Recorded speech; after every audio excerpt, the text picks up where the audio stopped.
చెప్పబడి బైబిల్లోనే చూసినాయి. మొదటిది మత్తయి, Mark, Luke, John, Acts, Romans, first Corinthians, second Corinthians, Galatians, Ephesians, Philippians, Colossians, first Thessalonians, second Thessalonians, first Timothy, second Timothy, Titus, Philemon, యాకోబ్, James, first Peter, second Peter, first John, second John, third John, James, డెనోమినేషన్.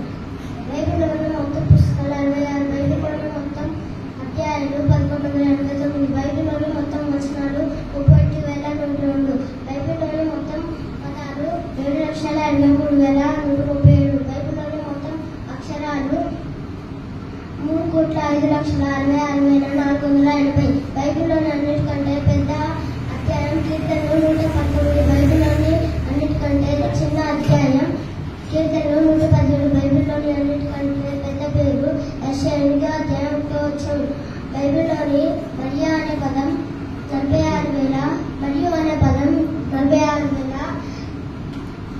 46,687 సార్లు, బైబిల్లోని ప్రభువు అనే పదం 7,736 సార్లు, బైబిల్లోని అన్నిటికంటే పెద్ద వచనం ఎస్తేరు 8వ అధ్యాయం 9వ వచనం, బైబిల్లోని అన్నిటికంటే చిన్న వచనం నిర్గమ 80వ అధ్యాయం 15వ వచనం.